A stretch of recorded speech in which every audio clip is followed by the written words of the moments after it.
আমার যেটা বিশ্বাস, গালে দাড়ি রেখে কোনোদিন মদের গ্লাস ধরতে পারবে না, গালে দাড়ি রেখে কোনোদিন যুবতী নারীর দিকে খারাপ নজরে তাকাতে পারবে না, বিবেক বাধা দেবে। মাথায় টুপি নিয়ে কোনোদিন পাপ কাজে লিপ্ত হতে পারবে না, বিবেক বাধা দেবে। এই বিবেকটাকে ঠিক রাখার জন্য আমি এই তিনটে জিনিসকে একটু ব্যবহার করে চলি।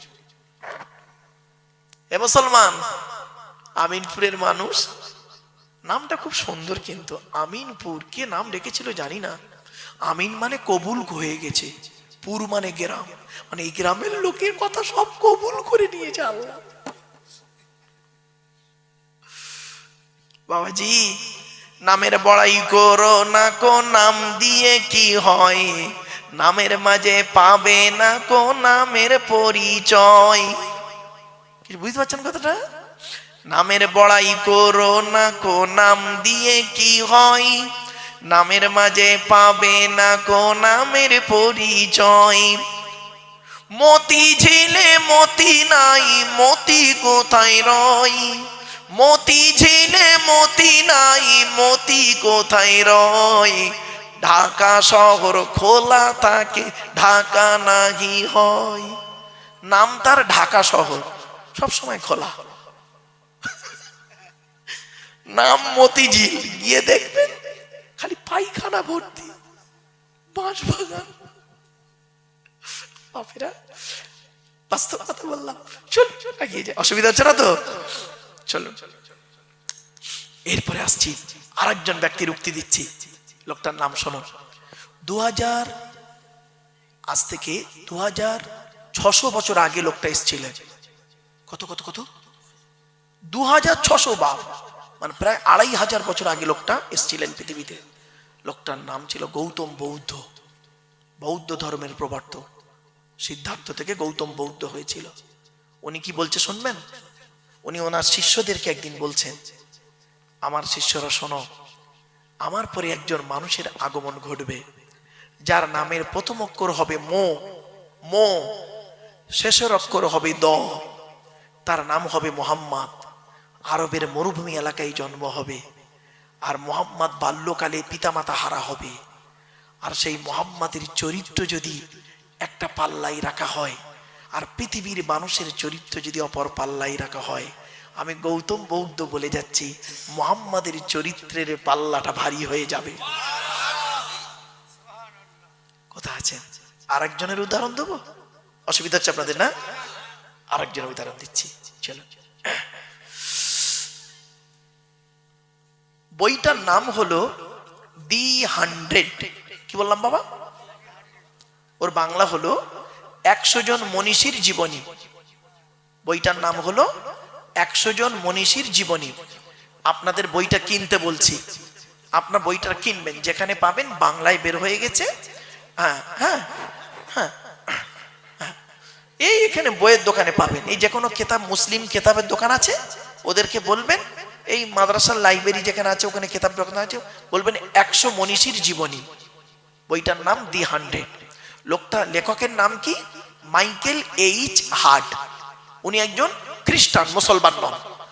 তো ওই বইটায় উনি একজন খ্রিস্টান, তো উনি পৃথিবীর 100 জন মনীষীর জীবনী লিখেছেন। 100 জন লোকের জীবনী লিখেছেন। তা সেই 100 জন লোকের জীবনী পড়তে হয়েছে তবে তো লিখেছেন। আরে ভাই বলুন না, হট করে লিখে দেবেন? উনি বলছেন, আমি বহু লোকের জীবনী পড়েছি, পড়ার পরে তাদের ভেতর থেকে 100 জন লোককে আমি নির্বাচন করেছি, আমার এই বইয়ের মধ্যে লিখেছি। তাদের মধ্যে সর্বপ্রথম আমার নবী হলো ঈসা নবী। কিন্তু আমি যা দিয়ে শুরু করেছি, বইটা খুলে দেখবেন, আপনারা পড়বেন, প্রথম পৃষ্ঠায় পাবেন বইটার প্রথম শুরু করেছে মুহাম্মদ সাল্লাল্লাহু আলাইহি ওয়াসাল্লামের নাম দিয়ে। তো উনি যেদিন বইটা পাবলিশ করেন, সেদিন বড় বড় প্রফেসররা ওনাকে প্রশ্ন করছেন যে আপনি একজন খ্রিস্টান হয়ে খ্রিস্টান ধর্মটাকে ছোট করলেন, ঈসা নবীকে ছোট করলেন, ইসলাম ধর্মকে বড় করে দিলেন, মুহাম্মদ সাল্লাল্লাহু আলাইহি ওয়াসাল্লামকে বড় করে দিলেন, আপনি মুহাম্মাদের জীবনী দিয়ে শুরু করলেন, কেন খ্রিস্টান ঈসা নবীর জীবনী দিয়ে শুরু করা গেলনি? উনি অত লোকের সামনে কি বলেছিলেন শুনে নিন। ওই বইয়ের প্রথম পৃষ্ঠায় রয়েছে, দেখবেন ঠিক সংক্ষেপে বলছি, বেশি লম্বা চওড়া নয়, কারণ টাইমের ব্যাপার আছে, বোঝাতে হবে। উনি বলছেন, আমি বহু লোকের জীবনী পড়েছি, ঈসা নবীর জীবনী পড়েছি, মুসা নবীর জীবনী পড়েছি, নেপোলিয়ানের জীবনী পড়েছি, রামকৃষ্ণ পড়েছি, রবীন্দ্রনাথ পড়েছি, ফ্লোরেন্স নাইটিঙ্গেল পড়েছি, আপনার কি বলবো, সাথে সাথে বিবেকানন্দ পড়েছি, সব লিখেছি ওতে, দেখো আইজাক নিউটনে পড়েছি, সব পড়েছি, দেখো ওতে লিখেছি, সকলের জীবনী দিয়েছি, ঈশ্বরচন্দ্র বিদ্যাসাগরও নাম দিয়েছি, দেখো। কিন্তু এতগুলো জীবনী পড়ে আমার ব্রেনে এসেছে, এতগুলো জীবনীর মধ্যে শ্রেষ্ঠ জীবনী হলো মোহাম্মদ সাল্লাল্লাহু আলাইহি ওয়াসাল্লামের জীবনী। তাই প্রথম মোহাম্মদকে দিয়ে শুরু করিস। বলছে কি এমন পেয়েছেন মোহাম্মদের জীবনীর মধ্যে? বলছে দয়া করে আপনারা বইয়ের প্রথম পৃষ্ঠাটা উল্টান। তার সব লোক প্রথম পৃষ্ঠা উল্টে, বইটা পড়ো, প্রথম পৃষ্ঠাটা পড়ো। কি লিখেছে শুনবেন? শুনে নিন। আল্লাহর নবী মুহাম্মদ সাল্লাল্লাহু আলাইহি ওয়াসাল্লাম একদিন, ওনার বয়স হয়ে গেছে, নবীর দুধমার নাম কি ছিল? হালিমা। হালিমা মারা যাওয়ার 14 দিন আগের ঘটনা। কতদিন? 14 দিন আগে। আল্লাহ নবী বসে আছেন, এমন সময় মা হালিমা আসছেন লাঠি ধরে ধরে, বৃদ্ধা মেয়ে ছেলে তো, 14 হালিমা মরে যাবার 14 দিন আগে আসছেন। নবীজি দেখতে পেয়েছেন, দুধমা হালিমা আসছেন, কাছাকাছি এসছেন। আসার পরে উনি চিন্তা করছেন কি করে বসতে দিই, কি করে বসতে দিই, কাছে তো কিছুই নেই। সঙ্গে সঙ্গে নবীজি গায়ে একটা চাদর মোবারক ছিল, নিজের গায়ের চাদরটা খুলে দুধমা হালিমাকে বিছিয়ে দিলেন বসতে। আচ্ছা, নবী মুহাম্মদ সাল্লাল্লাহু আলাইহি ওয়াসাল্লাম নিজের গায়ে চাদর খুলে বিছিয়ে দিলেন বসতে কাকে? কাকে? কোন মা? জোরে বলুন। দুধমা। নিজের মা নয়, নিজের মা আমিনা তো সে 6 বছর বয়সে মারা গেছে। দুধমা। আরে মুসলমানের বাচ্চা, তুমি নবীর ভক্ত? তুমি নবীর ভক্ত দেখাচ্ছ? তোমার নবী করেছে কি, তার দুধ মাকে নিজের গায়ে চাদর খুলে বিছিয়ে দিয়েছে, আর তোমার মা এলে পাটি তুলে নাও। লজ্জা করে না? তোমার মা ঘুমায় চ্যাটায়ে আর তুমি ঘুমাও খাটে, লজ্জা করে না? তুমি আবার বলো আমি নবীর ভক্ত, মার ভালোবাসি। লজ্জা করা উচিত। তোমার মা ঘুমায় চ্যাটায়ে মাদুরে, আর তুমি ঘুমাও খাটে। তুমি বসো দামি চেয়ারে, আর তোমার মা বসে কাঠের পেড়ে। তুমি আবার বলো আমি ভালো মানুষ। যদি বললেন হুজুর আপনি কি করতেন? বাবা, আমার আব্বা মা দুজন দুটো চেয়ারে বসতেন, সব থেকে দামি চেয়ার কিনে দিয়েছিলাম বাম্মার জন্য, সে চেয়ার স্মৃতিস্বরূপ আজও রয়েছে। সব থেকে দামি চেয়ার। আমার আম্মা আমাকে বলছে আব্বা এত দামি চেয়ার কেনে? আমি সেই বড় বড় অফিসে গিয়ে দেখেছি এত দামি চেয়ার। বলছে না মা, সেই দামি চেয়ার আমি বসি না, ওই চেয়ার আমি মাঝে মাঝে একটু বসে কোরআন তেলাওয়াত করি। আব্বাজি যে চেয়ারে বসতেন সে চেয়ারটা আজও রয়েছে।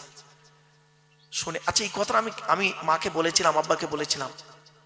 বলছে আব্বা এত দামি চেয়ার কেনা দরকার ছিল না। আপনাদের কি বলছি, কেন করবেন? কোরআন। আল্লাহ নবীর কাছে একজন সাহাবী এসেছেন, মদিনার সব থেকে ধনী লোক। আমিনপুরের সব থেকে ধনী লোকের চিনি না, আমি জানি না বাবা, তো মদিনার সব থেকে ধনী লোক, লোকটার নাম হলো আমর জামু। কি বললাম বাবা? নামটা মনে রাখবেন, আমর জামু রাদিয়াল্লাহু তাআলা আনহু। উনি নবীজির দরবারে আসছেন। নবীর ডান দিকে আবু বকর সিদ্দিক রাদিয়াল্লাহু তাআলা আনহু বসে আছেন, বাম দিকে হযরত ওমর রাদিয়াল্লাহু তাআলা আনহু বসে আছেন। হযরত আবু বকর বলছেন ইয়া রাসূলুল্লাহ, ওই দেখুন এলাকার সব থেকে ধনী লোকটা আসছে, আমর জামু। আচ্ছা একটা কথা আপনাদের বলি, আবু বকরের সঙ্গে নবীজির সম্পর্ক কি ছিল? শ্বশুর জামাই। আচ্ছা, আবু বকর শ্বশুর, নবী হলো জামাই। কে বড়? কে বড়? আপনাদের ধারণা ভুল, শুনে নিন। দুনিয়ার দিন রাত্রির গণনার বয়সে সম্মানের দিক থেকে তো নবী বড়ই, দুনিয়ার দিন রাত্রির গণনাতে নবী বড়। আবু বকরের থেকে। ক বছরের বড় শুনে নিন, 2 বছর 2 মাস 10 দিনের। আবু বকরের থেকে নবীজি 2 বছর 2 মাস 10 দিনের বড় হলো নবীজি। আপনাদের ধারণা ছিল শ্বশুর বড় হয় জামাই ছোট হয়, তাই তো না বাবা, না। শোনেন, 2 বছর 2 মাস 10 দিনের বড় হলো আবু বকর। তো হযরত আবু বকর বলছেন ওই আমর জামু আসছে। নবীজি বললেন দাঁড়াও, ওকে আসতে দাও, আসতে দাও। এলো, সালাম করলেন নবীকে। নবী বললেন বসো, বসছি। কিছুক্ষণ পরে আমর জামুক রাদিয়াল্লাহু তাআলা আনহু কি বলছেন শুনুন। আমর জামুক রাদিয়াল্লাহু তাআলা আনহু কি বলছেন শুনুন। কি হয়েছে বাবা? ও বাবা, আপনি উঠে আসেন একটু স্টেজে, এই সরে বসেন একটু বাবা।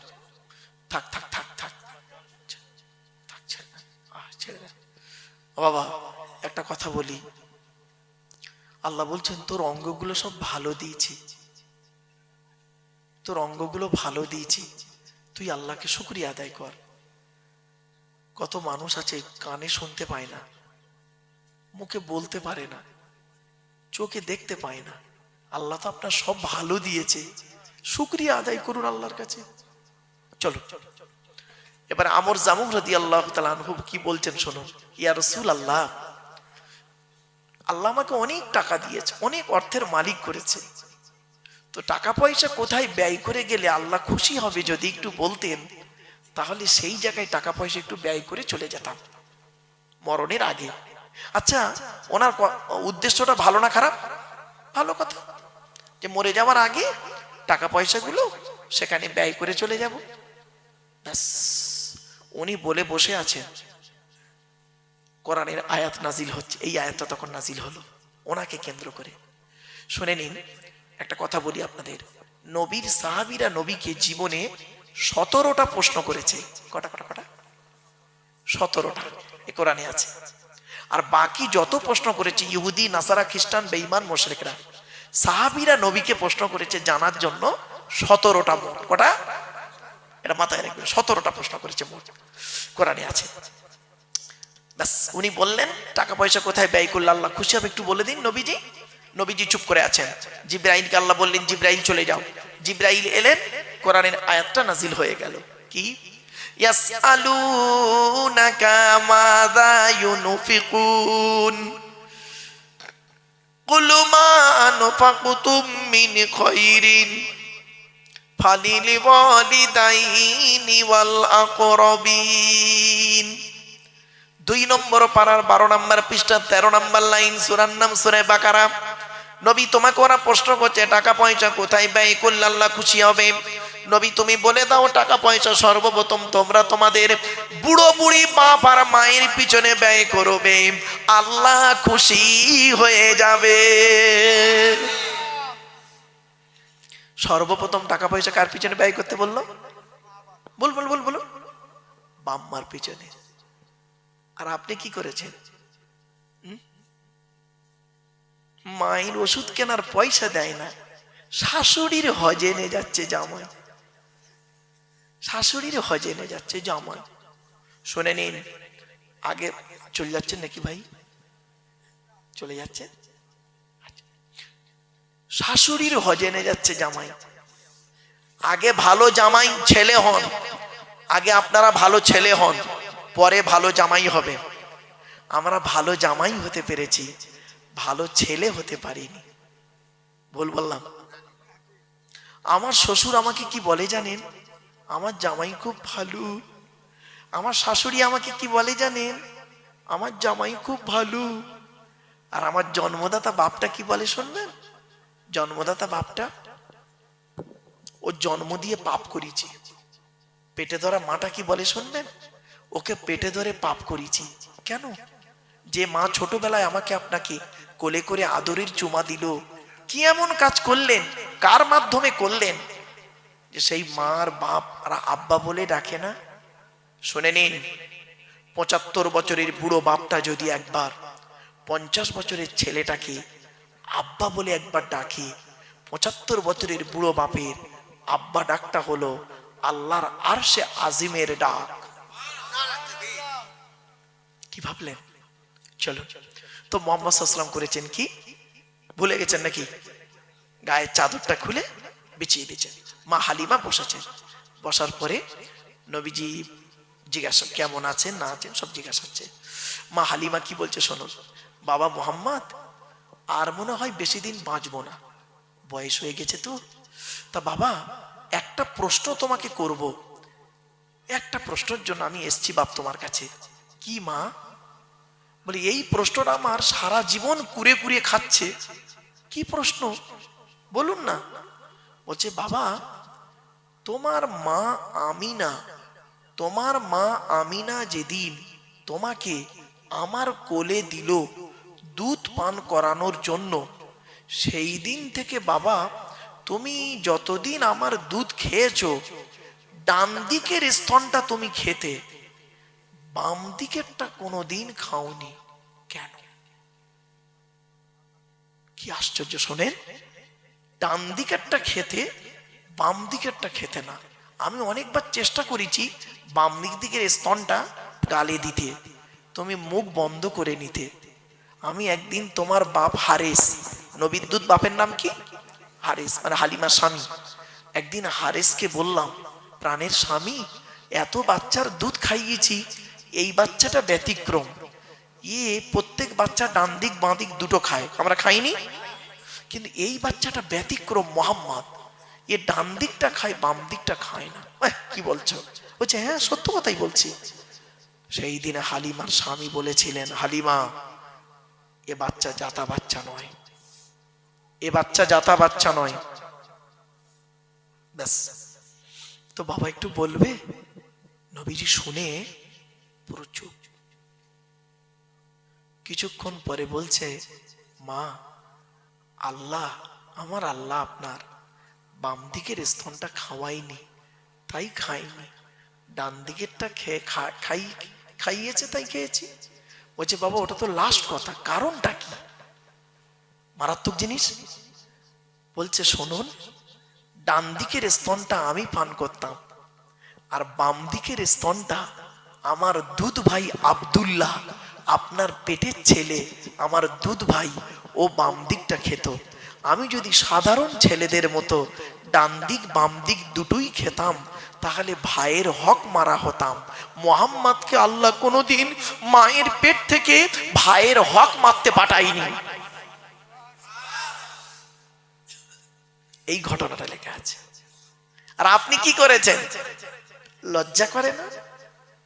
বাম মরে গেছে, বড় ভাই বেঁচে আছে, ছোট ছোট ভাই বোনেদের সম্পত্তি, নাবালেগের সম্পত্তি নিজের নামে রেকর্ড করে বসে আছে। ঠিক না বেটি? আল্লাহর গজব পড়ে যাবে। বাস্তবটাই বলে গেলাম বাপ, কথাগুলো শুনতে একটু খারাপ লাগছে বুঝি, অসুবিধা হচ্ছে? একবার দরুদ শরীফ আল্লাহুম্মা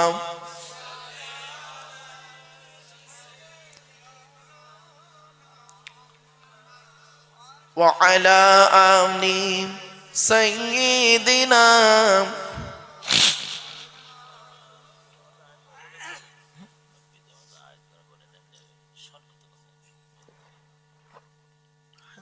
বক্তা এসে গেছে? আচ্ছা ঠিক আছে, অসুবিধা হচ্ছে বাবা, আর একটু হবে, চলে শোনে। তো উনি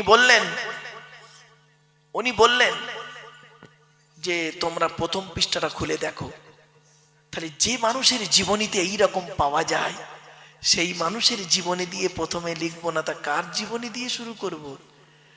আমি বইটা লিখেছি, পাঠকের কাছে যখন যাবে প্রথম পৃষ্ঠা খুলে যদি ভালো জিনিসটা চোখে পড়ে, বইটা খুলে দেখবে, পরের পৃষ্ঠা উল্টাবে। আর প্রথমেই যদি ওর মনটা খারাপ হয়ে যায়, পরের পৃষ্ঠাগুলো আর দেখবে না। এজন্য ভালো জিনিস দিয়ে প্রথমে শুরু করেছি। কি ভাবলেন? সেই নবীর উপরে কোরআন নাজিল হয়েছে, আর সেই কোরআনে পৃথিবীর সবকিছু আল্লাহ পাঠিয়ে দিয়েছে। আমরা কোরআন কোনোদিন শুনিনি, কোরআন পিপাসু কোনোদিন হইনি, এজন্য আমাদের দশাই। এজন্য আপনাদেরকে আমি অনুরোধ করে বলে যাচ্ছি, কোরআনের তাফসীর দেবেন, কোরআনের তাফসীর দেবেন। এক একটা সূরার তাফসীর সংক্ষেপে বলে যাচ্ছি। কটা বলবো আপনাদেরকে, কি বিষয়ে বলবো, মানে মাথা কাজ করছে না, এতগুলো দিক আল্লাহ পাক দিয়েছে। ছোট্ট একটা দিক আপনাদেরকে বলি, কিয়ামতের মাঠে দুই দিকের প্রশ্ন হবে। কদিকের? দুই দিকের প্রশ্ন। এক নাম্বার প্রশ্ন হলো কি, এক নাম্বার প্রশ্ন হবে আল্লাহর তরফ থেকে প্রশ্ন। কি? আল্লাহর তরফ থেকে প্রশ্ন। আল্লাহর তরফ থেকে, আল্লাহর তরফ থেকে কি প্রশ্ন হবে আমাকে আপনাকে করবে আল্লাহ? আল্লাহ বলবেন, ঈমান এনেছিলিস, নামাজ পড়েছিলিস, রোজা রেখেছিলিস, টাকা দিয়েছিলাম, যাকাত দিয়েছিলিস, হজ করেছিলিস? তা আমি আপনি সেদিন কি বলবো? আমিনপুরের মানুষ কি বলবো? মার খাবার ভয়ে, আল্লাহ মাঝে মাঝে রোজা করেছি, মাঝে মাঝে নামাজ পড়েছি, মাঝে মাঝে জুম্মা পড়েছি, তবে আল্লাহ একটা কথা বলবো। আল্লাহ বলবে, বল। আল্লাহ, রোজা যদি করতে না পেরেছি তা কি হয়েছে? ইফতার করতে কোনোদিন বাদ দিইনি। ঠিক না বেটি? আল্লাহ বলবে, রোজা রাখিস নি, ইফতার করেছিস? তখন বান্দা বলবে আল্লাহকে, শোনে, বান্দা আল্লাহকে বলবে, আল্লাহ আপনার নবী তো পৃথিবীতে বলে এসেছিলেন রোজাদারের দুটো খুশি, একটা আল্লাহর দিদার আর ইফতারের সময়। তো রোজা করতে না পারে, ইফতার তো করেছি। যাক, তো সেদিন আল্লাহ পাক যদি আমাদের মাফ করে তো মাফ হয়ে যাব, আর নইলে যদি বলেন তুই দাঁড়া, তোর ব্যবস্থা হবে, তুই দাঁড়া, তোর ব্যবস্থা হবে, ব্যাস হয়ে গেল। তো আল্লাহর তরফের প্রশ্ন, আল্লাহ দয়ালু দয়াবান, যদি মাফ করেন সেদিন পার হয়ে যাব। কেন? আল্লাহ কোরআনে বলেছেন, ইন্নাল্লাহা লা ইয়াগফিরু আন ইউশরাকা বিহি ওয়া ইয়াগফিরু মা দুনা যালিকা লিমান ইয়াশা। আল্লাহ বললেন, শিরককারীর গুনাহ আল্লাহ মাফ করবে না। খবরদার বাপেরা, শিরিক করতে যাবেন না। শিরিক হলো কঠিন পাপ, শিরিক করবেন না। আল্লাহর সঙ্গে কোন ব্যক্তি বস্তুর তুলনা করার নাম হলো শিরিক। কিছু বুঝতে পারছেন? খবরদার, যেখানে শিরিকের গন্ধ আছে সেখান থেকে মা বোনেরা সরে আসবেন। শিরিক যেখানে আছে সরে আসবেন, কঠিন পাপ।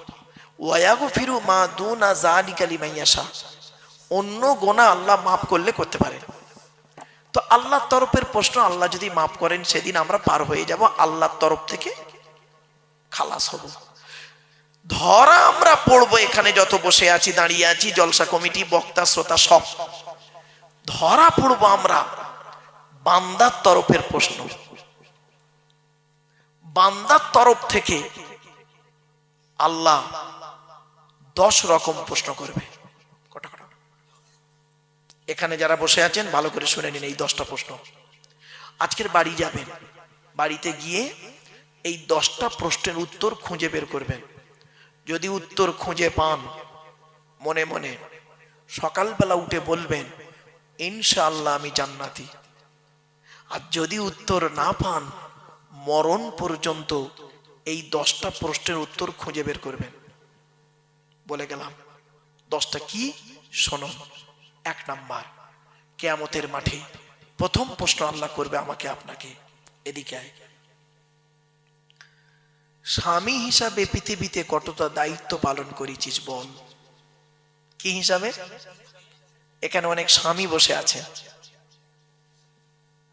স্বামী হিসাবে পৃথিবীতে কতটা দায়িত্ব পালন করেছিস? আল্লাহর নবী বললেন, এই স্বামীরা, তোমরা তোমাদের স্ত্রীদের কমসে কম 17টা শিক্ষা দান করিও। কটা? 17টা শিক্ষা দান করিও। বউকে কটা শিক্ষা দিয়েছেন? একটাও তো দেননি। দয়া করে একটু শুনে যান অন্তত। 1 নাম্বার নবী বললেন, এই স্বামীরা, তোমরা তোমাদের স্ত্রীদেরকে এই শিক্ষা দান করবে, আসসালামু ক্বাবলাল কালাম। স্বামী স্ত্রী যখন কথাবার্তা বলবে, একে অপরকে সালাম দেওয়া নেওয়া করবে। আল্লাহর রহমত, মহব্বত, ভালোবাসা আল্লাহ বাড়িয়ে দেবে। বউকে সালাম দিয়েছেন না, শালিকে সালাম দিচ্ছে, শালিকে।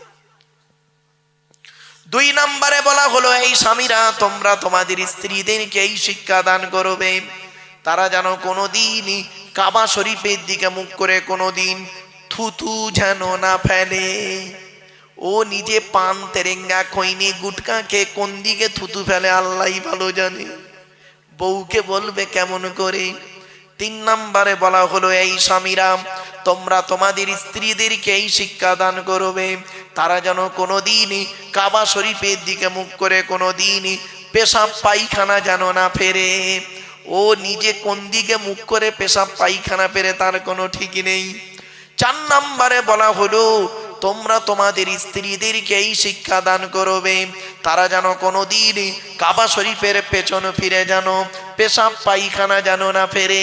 পাঁচ নম্বরে বলা হলো, তোমরা তোমাদের স্ত্রীদেরকে এই শিক্ষা দান করবে, তারা যেন কোনোদিন গোসলখানায় কোনোদিন পেশাব যেন না ফেরে।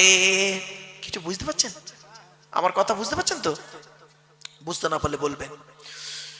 তারপরে বলা হলো, তোমরা তোমাদের স্ত্রীদেরকে এই শিক্ষা দান করবে, মা বোনেরা শুনে নিন, মায়েরা বোনেরা, তোমরা তোমাদের স্ত্রীদেরকে এই শিক্ষা দান করবে, তারা যেন কোনোদিন গোসলখানায় উলঙ্গ অবস্থায় গোসল যেন না করে। তারপরে বলা হলো, তোমরা তোমাদের স্ত্রীদেরকে এই শিক্ষা দান করবে, তারা যেন হাতের চুড়ি, কি বলেন, হাতের চুড়ি তারা যেন কোনোদিন একের বেশি ব্যবহার যেন না করে। এক হাতে একটা চুড়ি পরবে, দু হাতে একটা একটা দুটো চুড়ি পরবে, এক হাতে দুটো তিনটে চারটে চুড়ি পরা নিষেধ। আল্লাহর নবী বললেন, হযরত ওমর বসেছিলেন বাম দিকে, আল্লাহর নবী উমারকে বললেন, উমার, তোমার স্ত্রী যদি এক হাতে দুই বা দুইয়ের বেশি চুড়ি পরে, স্ত্রীর চুড়ির ঝুনঝুনি আওয়াজটা পরপুরুষের জন্য হলো হারাম হয়েছে। আমার মা বোনরা, চুড়ি পরবেন এক হাতে একটা, একের বেশি চুড়ি পরবেন না, তবে পড়তে পারেন একমাত্র স্বামী ছাড়া, অন্যের কাছে রূপ দেখাইও না। চলো, এরপরে নবীজি বললেন, এই স্বামীরা তোমরা তোমাদের স্ত্রীদেরকে এই শিক্ষা দেবে, তারা যেন কোনোদিন মাথার বালিশ, কি বলেন, মাথার বালিশ তারা যেন কোনোদিন দুটো ব্যবহার যেন না করে। স্বামী একটা বালিশ, স্ত্রী একটা বালিশ, এই রকম দুজনে দুটো বালিশে মাথা রেখে ঘুমাবে না। স্বামী স্ত্রী যখন ঘুমাবে একটি মাত্র লম্বা বালিশে মাথা রেখে ঘুমাবে। স্বামী স্ত্রী যদি এক বালিশে মাথা রেখে ঘুমায়, আল্লাহর রহমত মহব্বত ভালোবাসা আল্লাহ বাড়িয়ে দেবে। এসব তো শোনেননি। চলো, আচ্ছা, এখানে যারা মেয়ের বিয়ে দিয়েছেন তারা শ্বশুর হয়েছেন, ঠিক না বেঠিক? বলুন না, কথা বলুন। যারাই মেয়ের বিয়ে দিয়েছেন তারা শ্বশুর হয়েছেন। আর নবীজি তার মেয়ে ফাতেমাকে হযরতে আলীর সঙ্গে বিয়ে দিয়েছিলেন, তাহলে নবীও একদিকে শ্বশুর হয়েছেন, ঠিক না বেঠিক? তাহলে আপনারাও শ্বশুর, নবীজিও শ্বশুর। চলো, এই দুই শ্বশুরের কতটা পার্থক্য দেখুন, আসমান আর জমিন পার্থক্য। আপনি আপনার মেয়েকে যখন শ্বশুর বাড়ি পাঠিয়েছিলেন, কি কি দিয়ে পাঠিয়েছিলেন, কি কি বলে পাঠিয়েছিলেন? আর নবীজি তার মেয়ে ফাতেমাকে শ্বশুর বাড়ি পাঠিয়েছিলেন, কি কি দিয়েছিলেন আর কি কি বলেছিলেন? দয়া করে একটু শুনে যান। আগে আমাদেরটা বলি। আমরা আমাদের মেয়েদের কি করেছি? খাট, গদি, ড্রেসিং টেবিল, আলমারি, খাটের সঙ্গে দুটো ছোট ছোট মাথার বালিশ আর বিশাল বড় একটা ঠ্যাং বালিশ দিয়েছি ইত্যাদি। আর মেয়েকে, আর নবীজি কি দিয়েছিলেন ফাতেমাকে দেখি, শুনে নিন। মা ফাতেমাকে নবীজি দিয়েছিলেন দুটো জামা। কটা কটা কটা? দুটো জামা, একটা খেজুর পাতার চাটাই, একটা কম্বল, একটা পানির কলসি, একটা জাঁতা, সুবুরি কাটা জাঁতা নয়, গম ভাঙানো জাঁতা। জাঁতা বলিছি বলে অনেকে পান খড়গুলো মনে মনে ভাবছে সুবুরি কাটা জাঁতা না। এবারে আসছি, আর কি দিয়েছিলেন? একটা চামড়ার বালিশ। কটা কটা কটা? একটা চামড়ার বালিশ। কেন? স্বামী স্ত্রী এক বালিশে মাথা রেখে ঘুমালে আল্লাহর রহমত মহব্বত ভালোবাসা আল্লাহ বাড়িয়ে দেয়। চলো, এবারে আসছি, নবীজি আপনি আপনার মেয়েকে কি বলে শ্বশুর বাড়ি পাঠিয়েছিলেন? মেয়েটি যেদিন শ্বশুর বাড়ি যাচ্ছিলেন জীবনের প্রথম বরের গাড়িতে ওঠার আগে মেয়েটি তার ভাই বোনের গলা জড়িয়ে কেঁদেছে, মায়ের গলা জড়িয়ে কেঁদেছে, সর্বশেষে এসে বাপের গলা জড়িয়ে কাঁদে। ঠিক না বেঠিক? বাপ তখন কি বলে সান্ত্বনা দেন আপনারা? কাঁদিস নি মা, কাঁদিস নি, আমরা কাল সকাল সকাল যাচ্ছি। ঠিক না বেঠিক? এটাই তো বলেন।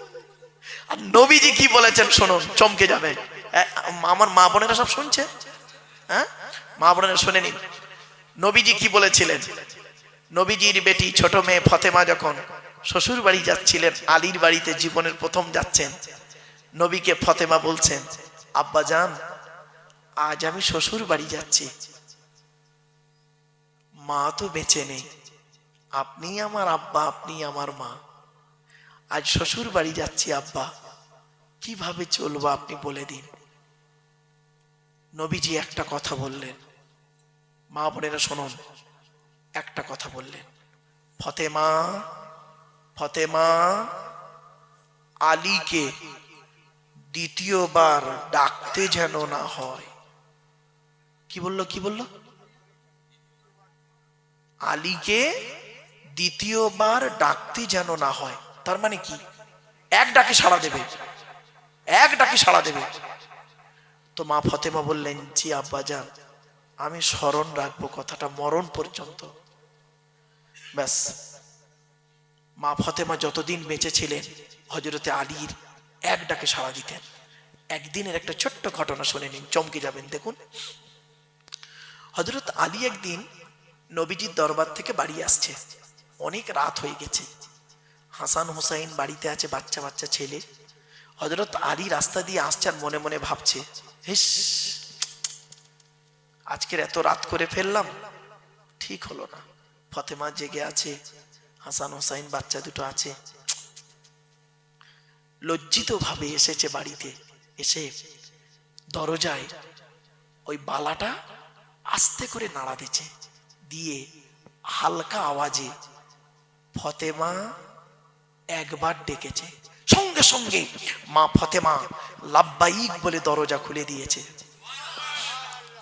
তখন হযরত আলী বলছে, ফতেমা কিছু মনে করো না, আজকের একটু রাত হয়ে গেছে, জানো রাত হয়ে গেছে, কিছু মনে করো না, আর কাল থেকে আমার জন্য জেগে বসে থাকবে না, তুমি খেয়ে নেবে, হাসান হুসাইনকে খাইয়ে দেবে, তোমরা তিনজনে খেয়ে ঘুমিয়ে যাবে, আমি নবীজির দরবার থেকে যখন আসবো এসে খাওয়া দাওয়া করে ঘুমাবো।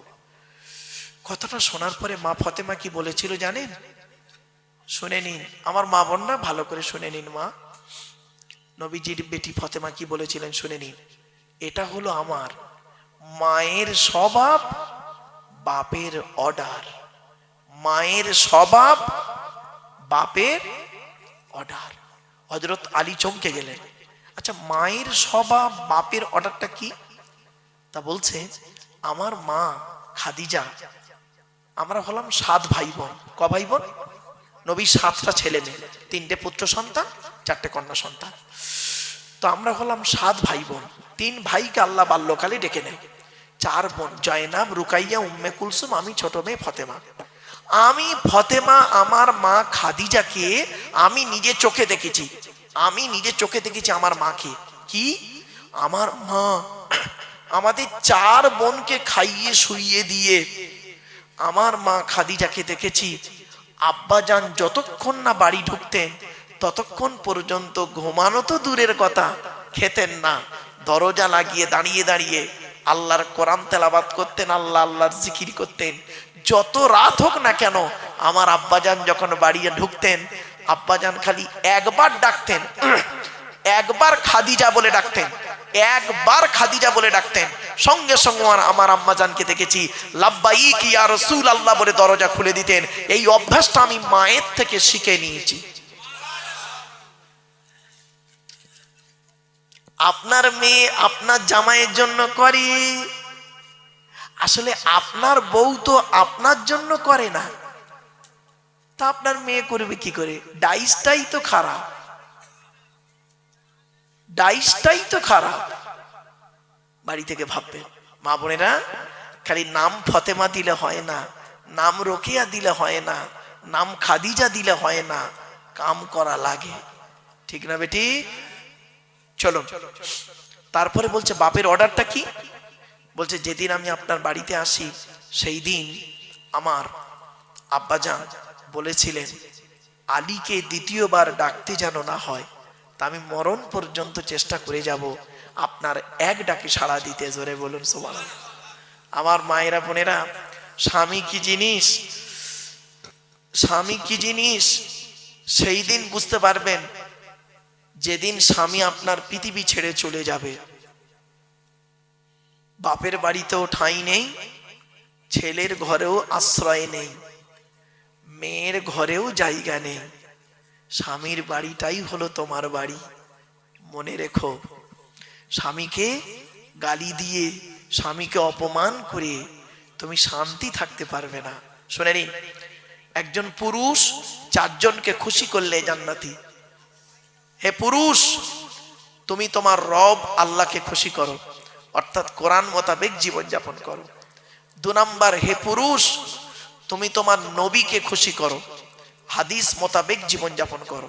3 নাম্বার, পুরুষ, তুমি তোমার জন্মদাতা বাপকে খুশি করো। 4 নাম্বার, পুরুষ, পেটে ধরা মাকে খুশি করো। এই চারজনকে যদি খুশি করতে পারে কোনো পুরুষ, সে জান্নাতি। আর একজন নারী 3 জনকে খুশি করলে জান্নাতি। হে নারী, তুমি তোমার রব আল্লাহকে খুশি করো। হে নারী, তুমি তোমার নবীকে খুশি করো, নবীর হাদিস মোতাবেক জীবন যাপন করো। 3 নাম্বার, হে নারী, তুমি তোমার স্বামীকে খুশি করো।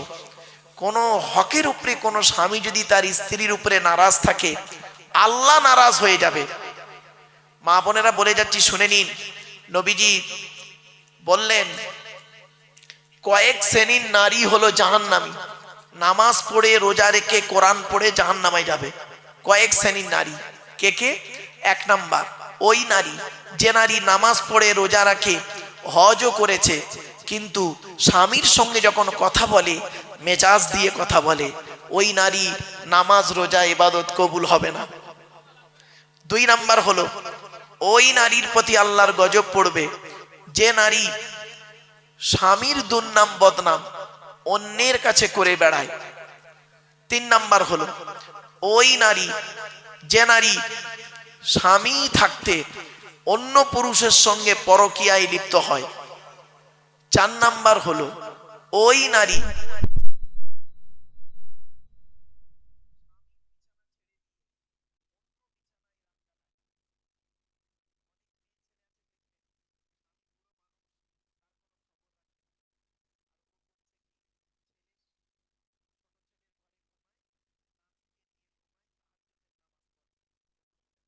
স্বামী নারাজ থাকলে। 5 নাম্বার, ওই নারী যে নারী তার স্বামীর পরিবারের সঙ্গে খারাপ আচরণ করে। স্বামীর পরিবারকে, স্বামীর বাপ, স্বামীর মা, স্বামীর ভাই, স্বামীর বোন। মা বোনদের বলে যাচ্ছি, খবরদার। অনেক মেয়ে ছেলে আছে দেখবেন স্বামীকে খুব ভালোবাসে, স্বামীর বাপ ভাইয়ের দেখতে পারে না, স্বামীর মানে ভাই বোনকে দেখতে পারে না। ওর বাপ ভাই এলে দেখবেন আদর আপ্যায়ন খুব হয়, আর স্বামীর বাপ ভাই এলে কোনো গুরুত্ব থাকে না। ওই নারী হলো জাহান্নামী নারী। 6 নাম্বার হলো ওই নারীর প্রতি আল্লাহর গজব, জাহান্নামী নারী যে নারী তার স্বামীকে বলে তোমার সঙ্গে বিয়ে হয়ে আমার জীবন নষ্ট হয়ে গেছে, আমার মতো মেয়ে বলে তুমি বেঁচে গেলে, অন্য কেউ হলে বুঝতে পারতে। ওই নারীর প্রতি আল্লাহর গজব। বাপেরা বাড়িতে গিয়ে ভাববেন, আমার মা বোনরা এই জিনিস থেকে সরে থাকুন। নারীদের সম্পর্কে বলে গেলাম, শুধু তাই নয়, অনুরোধ করে বলে যাচ্ছি এই কথাগুলো মূল্যায়ন করুন। তাই 1 নাম্বার, নবী বললেন কিয়ামতের মাঠে তোমাকে প্রশ্ন করা হবে স্বামী হিসাবে কতটা দায়িত্ব পালন করেছো, স্ত্রীর কতটা